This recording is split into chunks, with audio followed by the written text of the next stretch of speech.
Marry me before midnight, or tomorrow morning there won't be a company left to save. Those were the words Ethan Walker never imagined he would hear in his own boardroom. At 35, Ethan had built Walker Industries into one of the most respected engineering corporations in America, a company whose skyline-changing projects stretched from Seattle to Miami. Business magazines called him the youngest billionaire with the sharpest instincts on Wall Street. Investors admired him. Competitors feared him. Employees respected him from a distance. Yet none of those titles mattered as he stood alone in the executive conference room overlooking downtown Chicago, staring at the glowing city lights through floor-to-ceiling windows. The room was silent now. The board members had already left, leaving behind nothing but signed reports, untouched coffee cups, and an ultimatum that echoed louder than the traffic 40 stories below. The investment group financing Walker Industries' largest merger had added one final condition before releasing $12 billion. They wanted stability. Not another headline about a billionaire obsessed with work. Not another rumor about a CEO incapable of building lasting relationships. They wanted a family man. They wanted a married CEO. If Ethan failed to present a wife before the signing ceremony scheduled in 10 days, the investors would legally withdraw. Without their capital, the merger would collapse. If the merger collapsed, rival companies waiting in the shadows would buy enough shares to seize control of the empire his late father had spent 40 years building. Ethan loosened his tie and closed his eyes for a brief moment. He had negotiated impossible contracts. He had survived recessions. He had outsmarted billion-dollar competitors twice his age. But he could not negotiate his way out of loneliness. Every apartment he owned felt like a hotel suite. Every holiday dinner ended with another business call. Every award he accepted came with another reminder that success had quietly replaced everything else in his life. His assistant, Daniel Brooks, gently knocked before stepping inside. "The car is waiting, sir." Ethan nodded without looking away from the skyline. "Cancel my dinner." Daniel hesitated. "It's your mother's birthday." Ethan finally turned. His expression softened for only a second before returning to the calm mask the world knew. "Send flowers. She'll understand." Daniel simply lowered his eyes. They both knew she wouldn't. 20 minutes later, a black sedan rolled through the evening streets as rain painted silver streaks across the windows. Chicago looked beautiful after sunset. Couples hurried beneath shared umbrellas. Families laughed through restaurant windows. Friends filled neighborhood cafes with conversations that had nothing to do with quarterly earnings or acquisition strategies. Ethan watched them in silence, feeling strangely invisible despite being one of the wealthiest men in the city. The driver slowed near a small intersection where traffic had backed up because of a neighborhood art festival. Children had already gone home, but local artists were packing away paintings beneath white tents while soft jazz drifted through the damp evening air. Ethan glanced absent-mindedly toward the sidewalk. A young woman wearing a simple cream-colored sweater carefully helped an elderly vendor lift framed paintings into the back of an aging pickup truck. Her jeans were flecked with dried paint, loose strands of blonde hair framed a face untouched by expensive makeup, and despite the rain soaking her sleeves, she smiled as though she had nowhere else she would rather be. When the vendor tried to hand her several folded bills, she laughed warmly and gently pushed his hand back. "Keep it," she said. "You promised your granddaughter ice cream after the festival. Don't disappoint her." The old man smiled with grateful eyes before driving away. The young woman stood alone beneath the fading festival lights, brushing rainwater from a small silver ring hanging on a delicate chain around her neck instead of wearing it on her finger. She looked at it for only a heartbeat before slipping it beneath her sweater and walking toward the subway entrance with a quiet confidence Ethan couldn't explain. "Who is she?" he asked without taking his eyes off the sidewalk. Daniel looked through the windshield, confused. "Who, sir?"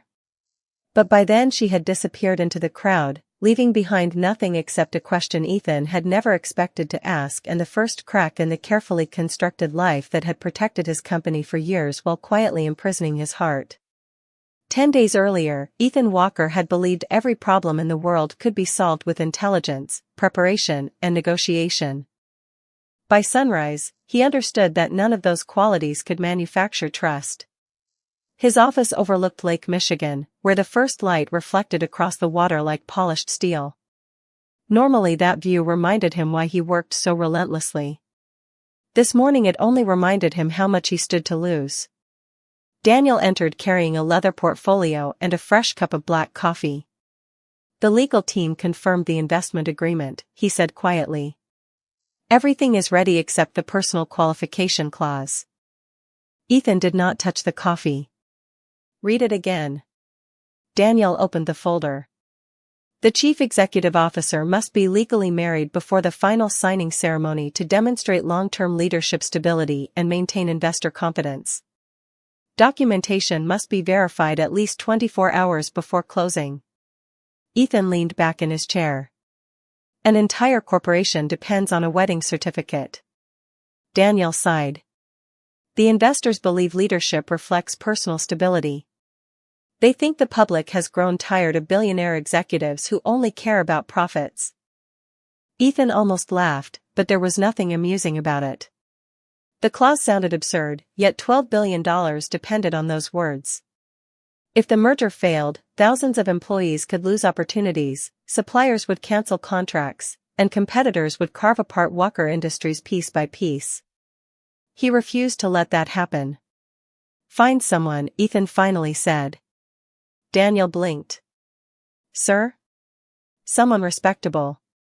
Someone kind. Someone who understands this would only be temporary. Daniel hesitated before speaking carefully. You are asking me to recruit a wife. Ethan looked toward the skyline. I am asking you to save a company. The following afternoon, while attorneys discussed financial projections, Ethan could not stop thinking about the woman from the art festival. It made no sense. He had only seen her for less than a minute. She had not recognized him. She had not tried to impress anyone. She had simply helped an older man without expecting anything in return. In Ethan's world, almost every favor came with conditions. Hers had not. I found her, Daniel announced as he stepped into the office carrying another folder. Ethan looked up immediately, surprising even himself. Daniel placed a single photograph on the desk. The same blonde woman smiled beside a classroom wall covered with colorful paintings and children's landscapes. Claire Bennett, Daniel explained. 28 years old. Elementary school art teacher on the north side of Chicago. Volunteers at community art programs every Saturday. No scandals. No debts beyond a modest mortgage payment for her father's medical expenses. No social media obsession. She is, surprisingly ordinary. Ethan studied the photograph longer than he intended. Claire's smile looked genuine, not rehearsed for a camera. Her father? Thomas Bennett. Retired firefighter. Recovering from heart surgery. Claire moved back home 2 years ago to take care of him. Ethan slowly closed the folder. Arrange a meeting. She already declined. Ethan raised an eyebrow. She does not know who made the request. She simply said she does not meet strangers in expensive offices. For the first time in days, Ethan smiled.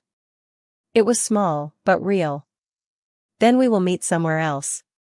That Saturday afternoon, Claire unlocked the doors to a neighborhood art center where children from working families spent weekends learning to paint. Folding tables filled the room, covered with brushes, jars of water, and bright acrylic colors. She greeted every child by name, tying tiny aprons and laughing as one little boy proudly announced he had painted his dog purple because he thought it looked happier that way. Claire smiled. Art does not have to follow rules. It only has to tell the truth. As the children worked, Ethan quietly stepped inside wearing dark jeans, a navy jacket, and no security detail. He looked almost unrecognizable without an expensive suit. Claire noticed him immediately, assuming he was a parent. Welcome, she said warmly. Class starts in about 5 minutes. Which young artist belongs to you? Ethan looked around at the cheerful room before meeting her eyes. Actually, I came to ask you something far more unusual. Claire tilted her head with quiet curiosity. That depends, she said with a light smile. How unusual are we talking about? Claire studied the stranger for another moment before wiping a streak of blue paint from her hands with a well-used towel. There was something familiar about his face, but she could not place it. She had never followed business magazines or financial news. To her, he looked like another professional who had wandered into the community center by mistake. Around them, children laughed as tiny paintbrushes danced across paper, filling the room with cheerful chaos that seemed completely foreign to Ethan. I hope I am not interrupting, he said politely. Not unless you are planning to spill paint on my floor, Claire replied with an easy smile. Then we might have a problem. Ethan found himself smiling back without effort. It had been a long time since someone had spoken to him without carefully choosing every word. I think I can avoid that, he answered. Claire folded her arms. So what is this unusual question? Ethan glanced toward the children before lowering his voice. Would you be willing to have coffee with me after class? Claire blinked once. That is definitely unusual. Because I am a stranger? Because strangers usually ask for directions, not coffee. Ethan accepted the observation with a small nod. Fair enough. Claire tilted her head. May I ask why? Ethan considered telling her the truth immediately, but every sentence sounded impossible in his mind. Marry me to save my company. Even he knew how ridiculous it would sound. I have a proposal, he finally admitted. One that requires trust before it makes any sense. Claire laughed softly. You realize that sentence makes me trust you even less. Ethan almost laughed with her. That is understandable. Before either of them could continue, a little girl tugged gently on Claire's sleeve. Miss Bennet, I cannot make the sunset look pretty. Claire knelt beside the child without hesitation. There is no wrong sunset, Lily. Tell me what it feels like instead of what it looks like. The little girl dipped her brush into bright orange paint and smiled. Ethan watched quietly as Claire encouraged every child with endless patience. She never corrected them harshly. She never rushed anyone. Every painting mattered because every child mattered. After nearly an hour, the last family waved goodbye, leaving the classroom peaceful except for the scent of fresh paint and rain tapping lightly against the windows. Claire began stacking supplies while Ethan picked up several empty chairs without being asked. She noticed immediately. You do not look like someone who usually cleans classrooms. You would be correct. Then why help? Ethan shrugged. Because you were going to do it alone. Claire paused for just a second before continuing her work. When everything was finally in place, she led him to a small neighborhood coffee shop across the street. It was warm, quiet, and filled with the comforting smell of cinnamon and fresh bread. The waitress greeted Claire by name before bringing her usual tea without asking. Ethan ordered plain black coffee. You come here often? He asked. Almost every Saturday, Claire answered. They let me leave children's artwork on the front wall. Ethan looked toward a colorful display near the entrance. Every painting carried a child's first name in careful handwriting. None of them were perfect, but each one felt honest. Beautiful, he said quietly. Claire smiled. They think so too. For a moment neither of them spoke. Outside, rain rolled gently down the windows while soft jazz played overhead. Ethan finally reached into the inside pocket of his jacket and placed a simple business card on the table. Claire glanced down. Her expression changed almost instantly. The silver letters reflected the cafe lights. Ethan Walker. Chief Executive Officer. Walker Industries. She looked back at him with widened eyes. You are that Ethan Walker? He nodded once. Yes. Claire let out a slow breath. I almost told you to mop the floor before you left. Ethan smiled.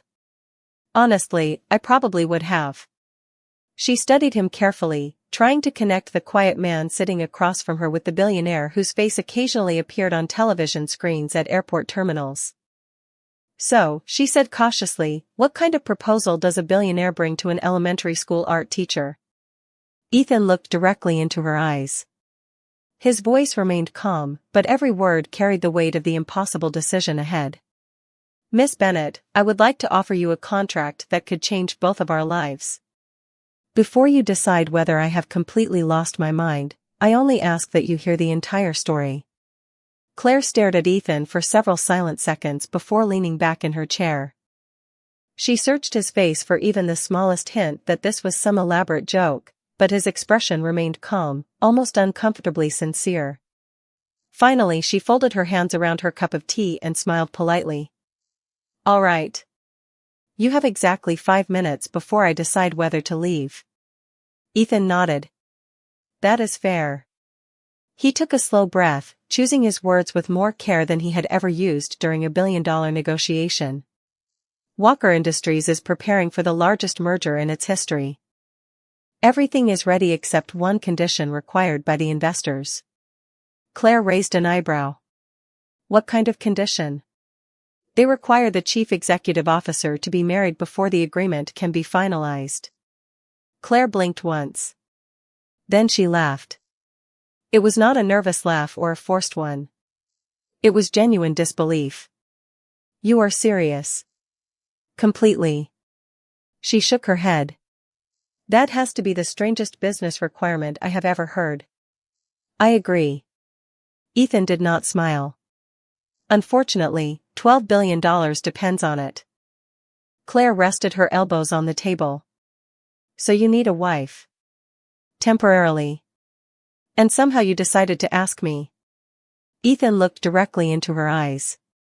"Because I watched you help someone when you believed nobody important was watching." Claire frowned slightly. "That old artist?" "Yes. I have known Mr. Collins for years." "You refused his money." "Because he needed it more than I did." Ethan nodded slowly. "Exactly." Claire looked down at the steam rising from her tea. "You do not even know me." "I know enough to believe you are honest." "Honest people usually do not marry strangers for contracts." Ethan accepted the criticism without arguing. "I know." Another quiet moment passed between them before Claire asked the question that mattered most. "Why not hire an actress?" Ethan answered immediately. "Because eventually people reveal who they truly are. I need someone who already knows who she is." Claire looked away toward the rain outside the cafe window. Cars rolled through wet streets while families hurried home carrying grocery bags and umbrellas. Her life had always been simple. She taught children to paint. She cared for her father. She volunteered on weekends. Nothing about her world belonged beside private jets and corporate boardrooms. "Suppose I said yes," she asked quietly. "What exactly would happen?" Ethan reached into his briefcase and removed a thin folder instead of the thick legal documents she expected. "You would have your own attorney. Every condition could be reviewed or changed. You would receive compensation that would allow you to take care of your father's medical expenses without worrying about another hospital bill. After 1 year, the contract would end unless both of us agreed otherwise. There would be no pressure beyond maintaining the public appearance of a married couple. Your independence would remain yours." Claire did not touch the folder. "You already know about my father." "Only because I wanted to understand your life before asking something unreasonable." She studied him carefully. "Did your investigators also discover that my father would probably tell me I was crazy if I accepted?" Ethan allowed himself a faint smile. "No. That part one guessed." Claire smiled despite herself before her expression grew serious again. "Money has never been the center of my decisions." "I believe that." "Then why offer it?" Ethan answered honestly. "Because I know pretending it is not important would be insulting. You deserve security if I ask you to sacrifice your privacy for a year." Claire slowly picked up the folder but kept it closed. Her fingers absent-mindedly brushed the small silver ring hanging from the chain around her neck, Ethan noticed the movement. That ring seems important. Claire looked down at it with gentle affection. It belonged to my mother. She always said a wedding ring only means something if the promise behind it is real. Ethan lowered his eyes for the first time since entering the cafe. Her words landed with unexpected weight. The silence between them no longer felt awkward. It felt honest. Claire carefully placed the folder back on the table without opening it. I cannot answer today, she said softly. If I make a decision this big, it has to be for the right reason, not because the number on a check is impressive. Ethan nodded with complete understanding. That is exactly why I came to you instead of anyone else. As they both stood to leave, neither of them noticed a man sitting alone near the back corner of the cafe quietly lowering his newspaper after listening to far more of their conversation than either of them had realized. Claire barely slept that night. The contract remained unopened on her small kitchen table while rain tapped gently against the windows of the modest house she had shared with her father since returning from college. Every few minutes she looked at the folder, then at the framed family photographs covering the wall. Her mother smiled from nearly every picture, always wearing the same simple silver wedding ring that now rested around Claire's neck. The next morning, the smell of pancakes drifted through the house before sunrise. Thomas Bennett stood in the kitchen wearing an old firefighter sweatshirt, carefully flipping breakfast despite moving more slowly since his heart surgery. You look like someone who spent all night arguing with herself, he said with a warm smile. Claire laughed softly as she poured 2 cups of coffee. Was it that obvious? Thomas nodded. Only because I raised you. She hesitated before placing the folder beside his plate. Someone asked me to marry him. Thomas nearly dropped the spatula before staring at her in complete silence. After several long seconds he finally asked, should I be happy or concerned? Claire smiled despite herself. Probably both. She explained everything from the meeting at the art center to the strange conversation in the coffee shop. She described the merger, the investors, the contract, and the promise that everything would end after 1 year. Thomas listened without interrupting, occasionally sipping his coffee while watching his daughter more carefully than the documents. When she finally finished, the kitchen grew quiet. What do you think? Claire asked. Thomas leaned back slowly. I think you already know this is not really about money. Claire looked down at her hands. No. Do you trust him? She considered the question longer than she expected. I barely know him. That was not my question. Claire looked out the window where sunlight finally began breaking through the clouds. Strangely. I think I do. Thomas smiled gently. Trust is rare. But so is fear. Make sure you know which one is guiding your decision.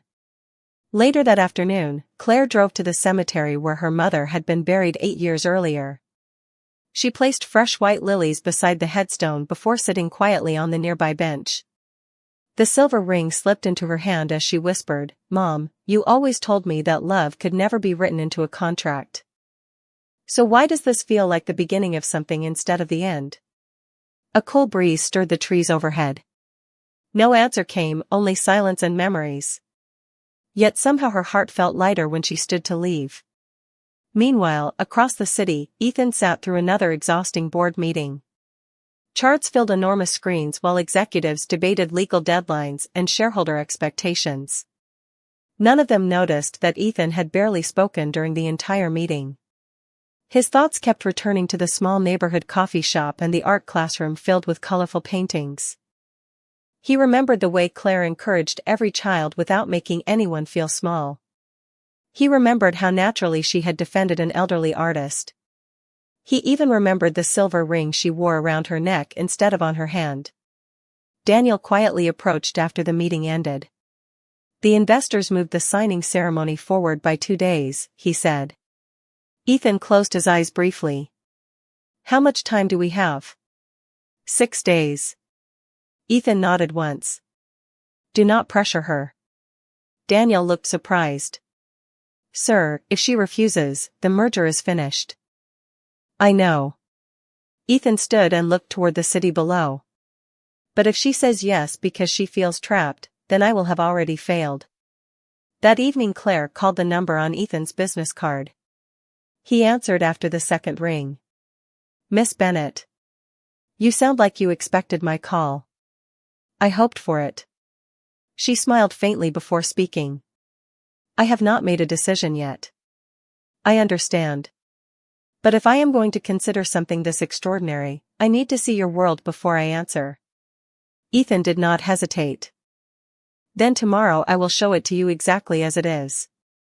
No public relations team. No photographers.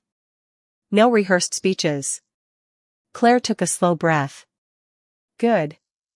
Because if I marry anyone, even temporarily, I refuse to marry an illusion. Ethan looked through the windows of his empty penthouse, surrounded by expensive furniture that suddenly felt colder than ever before. Miss Bennett, he replied quietly, that might be the most important condition either of us has made so far. The following morning, Claire arrived at Walker Industries expecting polished marble floors, expensive artwork, and people who measured success by the size of a paycheck. She was not disappointed. The headquarters rose above downtown Chicago like a monument of glass and steel, reflecting the bright morning sky across its towering windows. A receptionist greeted her by name before she even reached the front desk. Good morning, Miss Bennett. Mr. Walker is waiting upstairs. Claire glanced around the spacious lobby where employees moved with quiet purpose. Everything looked perfect, almost too perfect. Fresh flowers stood beside modern sculptures. Soft piano music floated through hidden speakers. Even the elevators arrived without delay. Ethan greeted her personally outside the executive elevator instead of sending an assistant. He wore a charcoal suit, but there was nothing distant about the smile he offered. Thank you for coming. Claire looked around with curiosity. I wanted to see where you spend most of your life. Ethan pressed the elevator button. You are about to. Instead of taking her directly to the executive floor, he surprised her by stopping on the customer support level. Hundreds of employees worked together in an open office filled with conversation, teamwork, and problem-solving. Ethan walked through the room greeting people by name. He congratulated one employee on her son's college graduation, asked another about his wife's recovery after surgery, and stopped to admire a photograph of a newborn granddaughter proudly displayed beside a computer monitor. Claire quietly noticed something she had not expected. Nobody looked nervous when Ethan approached. They smiled naturally. They joked with him. One technician even teased him about finally taking a weekend off. Ethan laughed without pretending to be offended. Claire leaned closer as they continued walking. They actually like you. Ethan smiled. I certainly hope so. That is not what I expected. Neither did I when my father built this company. They continued through the engineering department where young designers presented new bridge concepts and sustainable construction models. Ethan listened carefully to every presentation, asking thoughtful questions instead of giving orders. Claire began seeing a different side of the billionaire described in magazines. He was demanding, but he genuinely cared about the people building his company. Eventually they reached the executive floor. The atmosphere changed immediately. Conversations became quieter. Expensive suits replaced casual business clothes. Large conference rooms overlooked the Chicago skyline. Ethan noticed Claire's expression. This is the part one like the least. Because everyone becomes formal, she asked. Because everyone forgets they are simply people. Before Claire could respond, the boardroom doors opened. Several executives stepped outside, including a sharply dressed man in his early 50s whose confident smile never reached his eyes.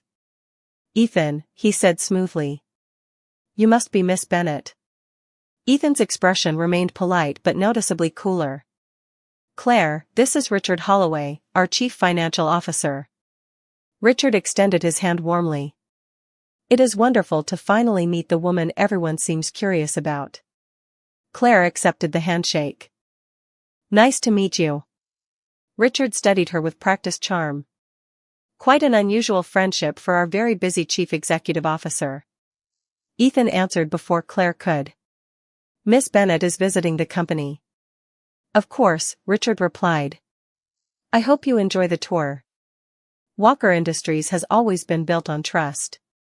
Something about the way he emphasized the last word made Claire uneasy, though she could not explain why. Richard excused himself with a pleasant smile and disappeared down the hallway. Claire waited until he was gone before speaking. He knows about me. Ethan nodded. Only that I asked you to visit. Do you trust him? Ethan looked through the boardroom glass toward Richard's retreating figure. He has worked here for 15 years. Claire noticed that he had answered a different question than the one she asked.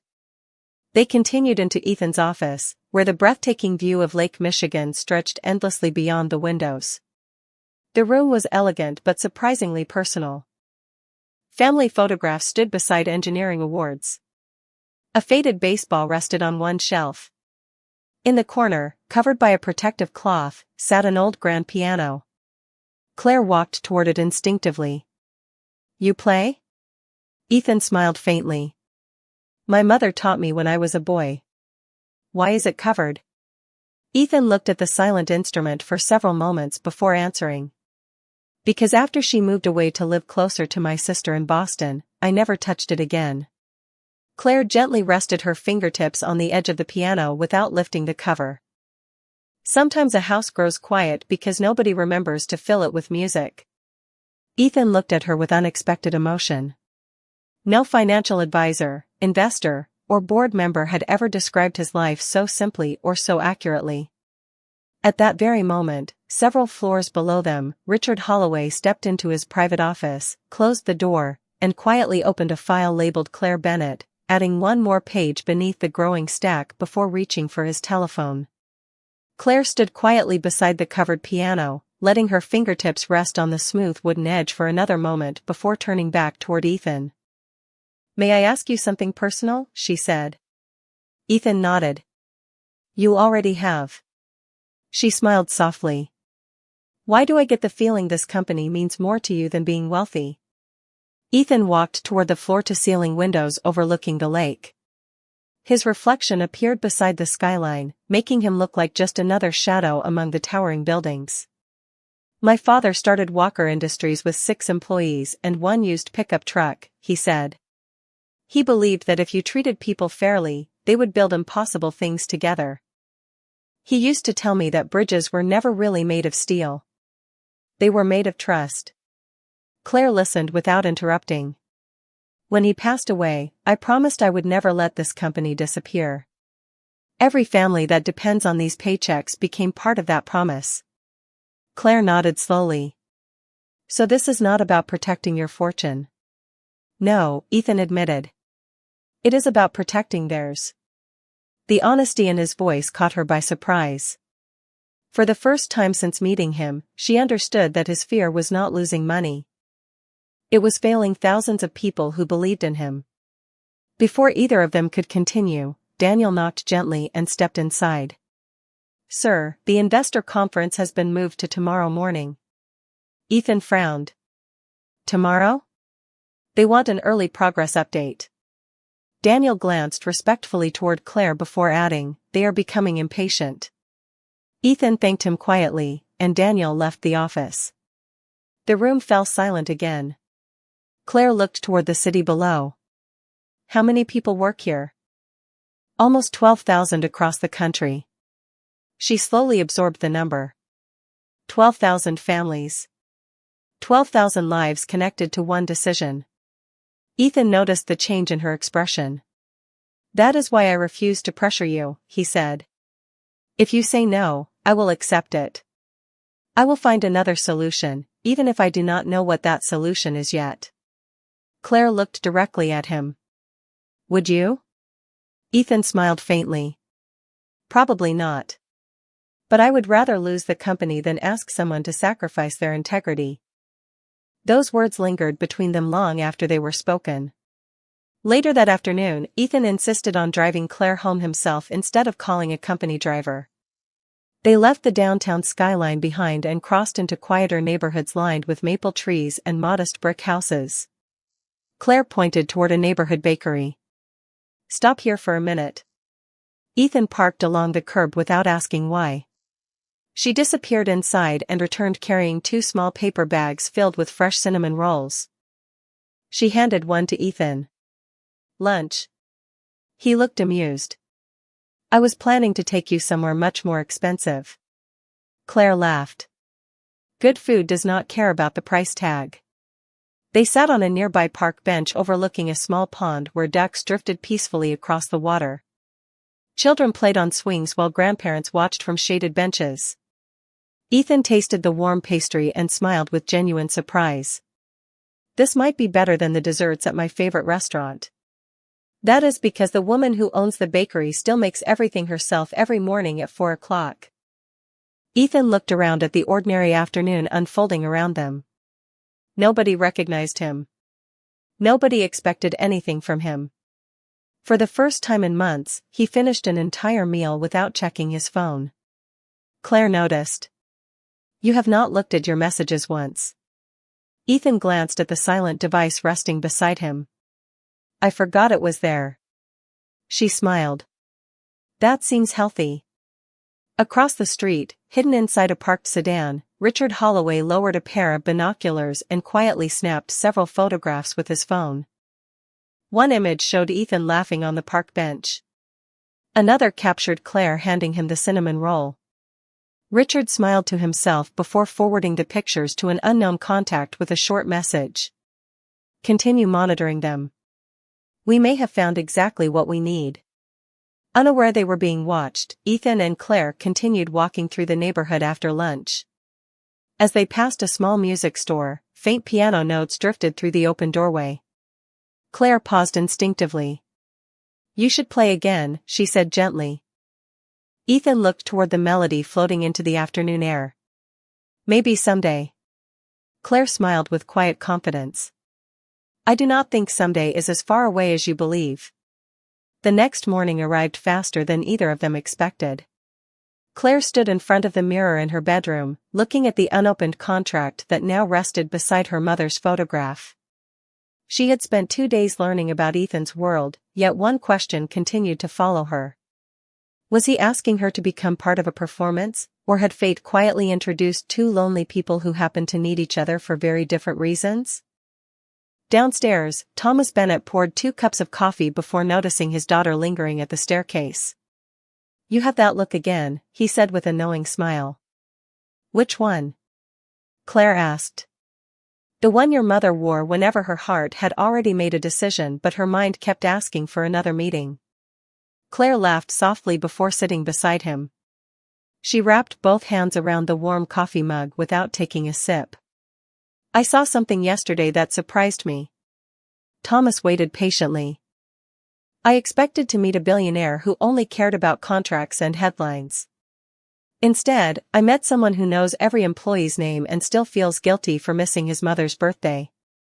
Thomas nodded slowly. Sometimes people become successful because they never stop carrying responsibilities that were never meant for one person. Claire looked down at the silver ring hanging around her neck.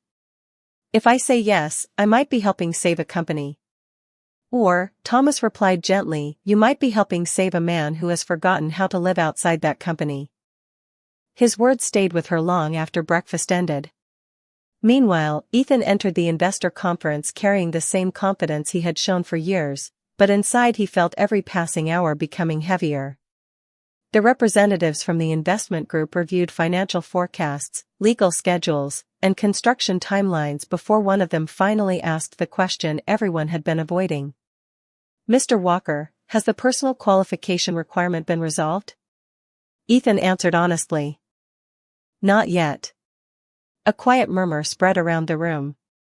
Another executive adjusted his glasses before speaking. We sincerely hope you understand that our board considers this condition non-negotiable. Ethan nodded. I understand. Richard Holloway observed the exchange from the opposite side of the table without saying a word. His expression remained professional, but beneath the polished smile he quietly welcomed every minute of uncertainty. After the meeting ended, Ethan returned to his office where the covered piano stood silently in the corner. Claire's words echoed in his memory. Sometimes a house grows quiet because nobody remembers to fill it with music. Without thinking, he walked toward the instrument and slowly lifted the protective cover for the first time in almost 6 years. Dust shimmered in the afternoon sunlight. His fingers hesitated above the keys before gently pressing a single note. The sound lingered through the empty office, warm and familiar. Another note followed, then another. He stumbled through a melody his mother had taught him as a child. It was imperfect, slow, and interrupted by forgotten rhythms, yet somehow it felt like breathing after holding his breath for years. Outside the office, Daniel stopped walking when he heard the music. Several employees exchanged surprised smiles. Nobody inside Walker Industries could remember the last time their chief executive officer had played the piano. Across town, Claire finished another afternoon art class when her phone quietly rang. Ethan's name appeared on the screen. She answered with a smile she did not realize she was wearing. "Hello. I hope I am not interrupting." "You are not." Ethan paused for a brief moment. "Would you be willing to have dinner with me tonight? Not to discuss the contract. Not to negotiate. Just dinner." Claire glanced around the empty classroom where colorful paintings still covered every table. "All right. There is one condition," Ethan added. She laughed. "You are making conditions again?" "Only one." "What is it?" "You choose the restaurant." Claire smiled toward the children's artwork decorating the walls. "Then I hope you like homemade meatloaf." Ethan sounded genuinely confused. "Meatloaf? My father invited you to dinner." Silence filled the call for several seconds before Ethan quietly replied, "I cannot remember the last time someone invited me into their home." Claire looked out the classroom window as the evening sun settled over the neighborhood. Maybe it is time somebody did. Neither of them realized that less than a mile away, Richard Holloway sat inside his office studying the photographs taken in the park while drafting an anonymous message that, if delivered at the right moment, could destroy every fragile thread of trust that had begun to grow between them.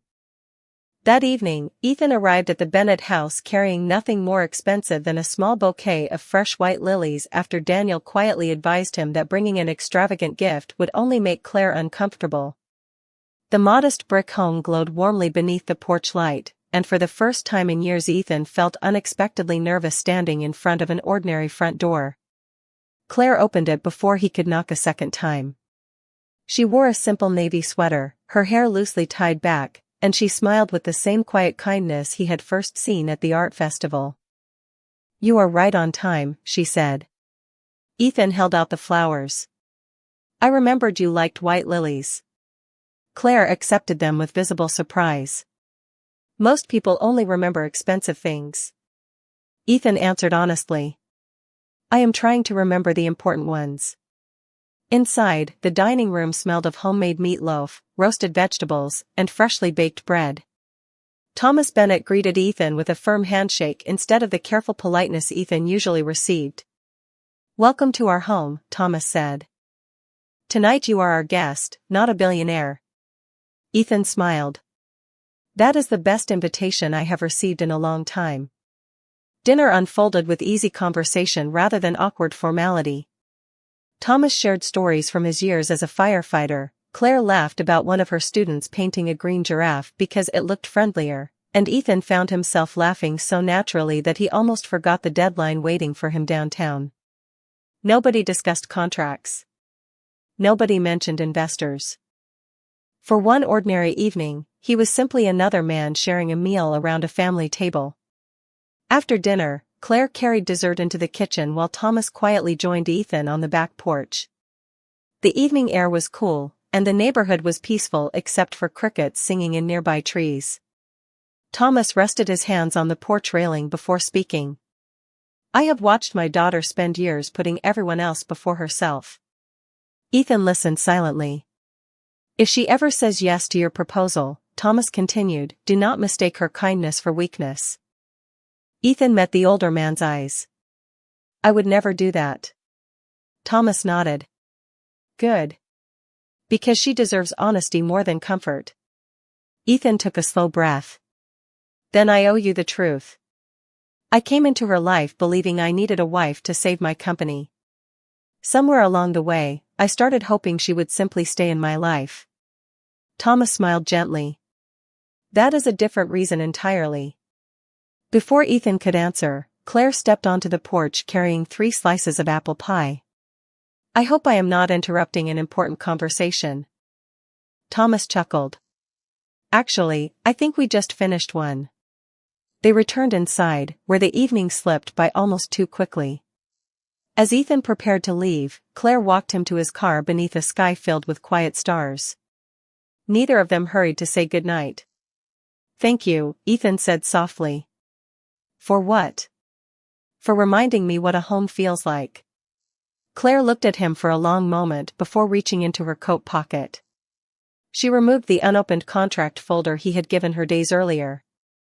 Ethan's expression grew serious. You do not have to decide tonight. Claire smiled gently. I already have. She opened the folder, took out the signature page, and carefully folded it in half before handing it back to him and signed. Ethan looked at her with quiet confusion. Does this mean no? Claire slowly shook her head. It means I will never sign a promise I do not believe in. His heart sank for only a heartbeat before she continued. If we are going to do this, we start over together. Your attorneys can write a new agreement with one simple condition. Ethan waited. Claire touched the silver ring resting against her heart. No lies between us. Not to each other. Not even when the truth becomes inconvenient. Ethan felt something inside him become lighter than it had in years. He smiled, not as a billionaire, not as a chief executive officer, but simply as a man who had finally found someone brave enough to ask for honesty instead of perfection. I can promise that, he said quietly. Claire extended her hand, and Ethan accepted it with gentle respect.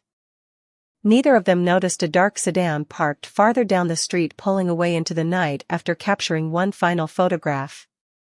Richard Holloway looked at the image on his phone and smiled with quiet satisfaction. Perfect, he whispered. Now let us see whether trust can survive the truth. As Ethan drove home beneath the city lights, the unopened future waiting ahead no longer frightened him. The merger still hung in the balance. The company still faced enormous uncertainty. But for the first time since inheriting Walker Industries, he realized that saving an empire might never be as important as becoming the kind of man worthy of sharing an ordinary dinner table with the people who had quietly begun to feel like family.